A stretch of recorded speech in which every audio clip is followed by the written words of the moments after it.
Welcome to the Learning Pines YouTube. We hope this video helps. In this video, I will compare tube amp versus digital amp technologies.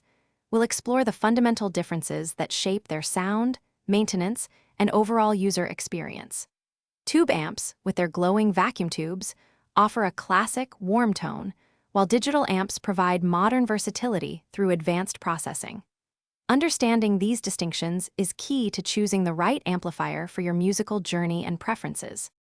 When it comes to sound, tube amplifiers are celebrated for their organic compression and rich harmonic content, especially when pushed into overdrive. This creates a distinct warmth and responsiveness.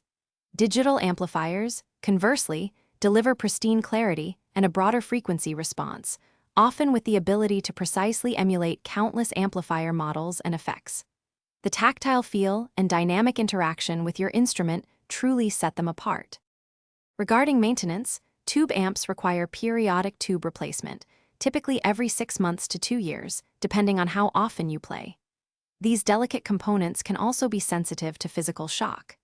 Digital amplifiers, however, are generally more robust and demand significantly less upkeep.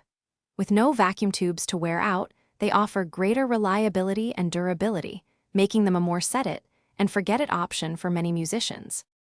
Considering cost and versatility, tube amplifiers often come with a higher initial price tag and ongoing expenses for tube replacements. Digital amplifiers are typically more budget-friendly upfront and offer immense versatility with a vast array of built-in effects, amp models, and recording interfaces. This makes them incredibly flexible for various musical styles, silent practice with headphones, and direct integration into modern recording setups, providing excellent value. Thanks for watching. Consider subscribing if we helped you.